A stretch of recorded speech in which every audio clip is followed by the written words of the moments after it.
Today we are reviewing one of Porsche's probably most underrated cars. It really is a Marmite one. A lot of people either love it or they absolutely hate it. When this car first came out, both me and the owner were just 8 years old.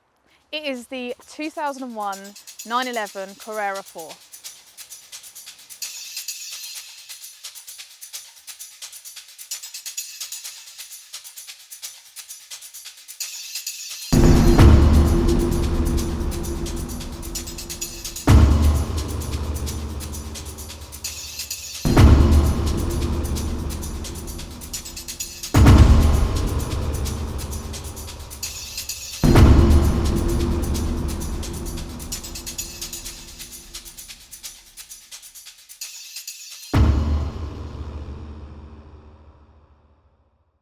The 996 underwent a major design overhaul due to Porsche needing to reduce production costs and increase safety measures. It's 30mm wider than the 993 that came before it and features headlights from the 1996 GT1 design. The other major change was that it was the first 911 engine to go away from being air-cooled to receiving a water-cooled system.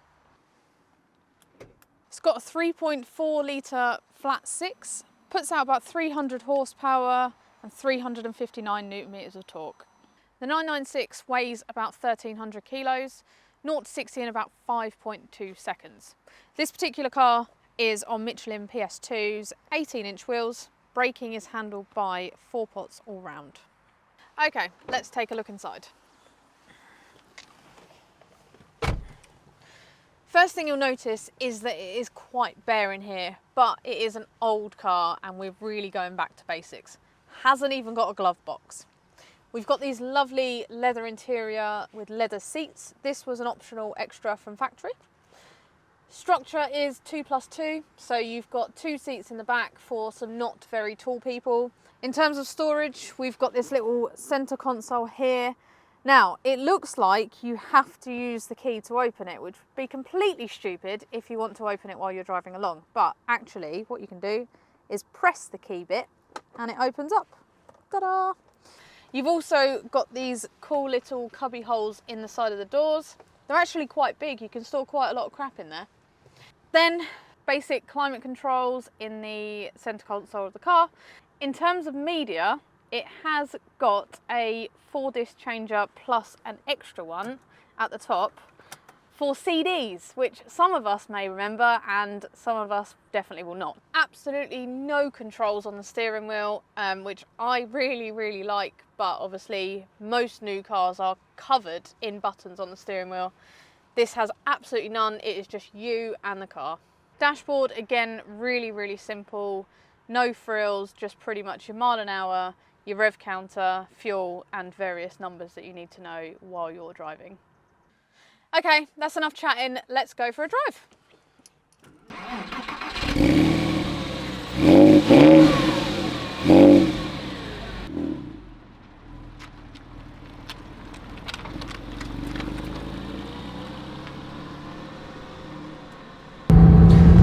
Right, first things first, I cannot get this seating position right. Basically, everything is manual on this car, so everything is manual on the car. So you've got a lever to pull the seat forward and back, and then you've also got a lever that you kind of have to shuffle about with to get the seat up and down. But then you've got an electric button for moving the back of the seat forwards and back. But, so my problem with the seating position is, because I'm short, I'm either too close to the steering wheel and can reach the clutch, or I am the perfect distance from the steering wheel but can't quite reach the clutch. So I've had to kind of settle for being too close to the steering wheel and also being able to change gear. Very frustrating. I would say that's probably one of the most frustrating things about the car. The other thing I don't like about it, and I guess it's more of a surprise, and maybe I overestimated what it was going to be like, but the steering is quite numb. You really don't get any feedback at all. I've driven a Cayman PDK, one of the early Cayman PDKs, and that gave you loads and loads of feedback, and it was quite exciting to drive, whereas this kind of isn't. I expected it to be a bit more engaging through the steering wheel, but there's not a lot of feedback or feel at all. It's really, really numb in the steering wheel, and I don't like that. I want from a Porsche, I want that kind of experience, but you just don't get it in this, unfortunately. Having said that, the four-wheel drive rear engine setup is so capable on the twisty roads, gives you so much confidence. It's really, really compliant, really capable, and you just trust that you can pretty much chuck it at a corner at virtually any speed and it will get you round. Even on the old tyres, these tyres are 2018, 2017 on the rear, so it hasn't done loads of miles on the tyres, but you know, I wouldn't want to be leaving tyres that old on a car, but it doesn't feel like it's lacking anything with these tyres on this car. It just, yeah, the setup is incredible. Porsche have done an absolutely amazing job on the setup. Everything feels very mechanical, like a car should be. None of this horrible electric steering that they've got on most new cars these days. If they don't get it right, it just feels horrible, to be honest. The hydraulic steering is just such a better system in my opinion. I much prefer it. Steering isn't too heavy or too light, feels just right. Same for the clutch. Sometimes you get in a clutch like my Exige, the clutch is really, really heavy in it. I mean, I've got a bit of a sore leg at the minute, and every time I drive the Exige I just come out and having to have a rest for 2 days because the clutch is so heavy.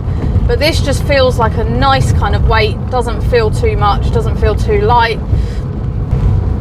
Heel and toe position is absolutely perfect. Yeah, going down the gears, lovely. Gear changes are lovely and smooth. Just goes into gear, like glides into gear. There's no drama with it at all. It's not difficult. Again, the Lotus gear change is sometimes a bit heavy, a bit hard to get in, but this is just smooth. You just kind of knock it in and it does what you want it to do. It is just a lovely, lovely car to drive. It's got a gorgeous exhaust note. I don't know if you'll be able to hear it in the video, but this particular car has the aftermarket Miltech Sportback box on it, and it just, again, just sounds, it's a satisfying sound. It's just lovely, and you put your foot down, get to sort of 3,000 revs, and it just, sounds gorgeous, absolutely gorgeous. You got the old car smell of fuel and leather. It's a lovely, lovely experience driving this car. It's a great all-rounder. You can bomb along the motorway in comfort, luxury. I say luxury back in 2001. And then go and find a twisty road, and as I say, chuck it at a corner and you'll get round the corner. Absolutely no drama at all. But it doesn't excite me. The car is not exciting me. I think it's the steering. I think it's the numbness in the steering wheel. It is, don't get me wrong, I don't not like this car. I'm loving driving this car, but it's just not getting my heart racing. But it's a Porsche, and I tend to find that with Porsches, it just doesn't give you that kind of experience. I haven't driven a GT3 RS or the GT3 models or even a Turbo S just yet, but the ones that I have driven tends to be the same thing every time. It's a fantastic car, it's super capable, it won't break down, it won't leave you stranded at the side of the road, it won't even really have electrical issues like some of the other brands do. It's just a really, really, really reliable car, but I can never seem to get excited about them, and I'm a bit disappointed because I wanted the older model to have that kind of, you know, with everything stripped back and the weight back and all those sorts of things, that it would be an exciting, and it wouldn't feel heavy. This feels kind of heavy, feels a bit underpowered. which again, back in 2001, it wouldn't have been. It would have been, you know, it would have been kind of a very fast car. But going from something like the Exige, or even my boyfriend's Tesla, I get more feedback through the steering wheel than I get from this, and that upsets me a bit. Makes me sad. I wanted my heart to be racing. I wanted to be driving around these taut corners, doing stupid speeds at the speed limit, obviously, but just I wanted the experience to be so much more than it is. And I'm sad. I'm kind of sad.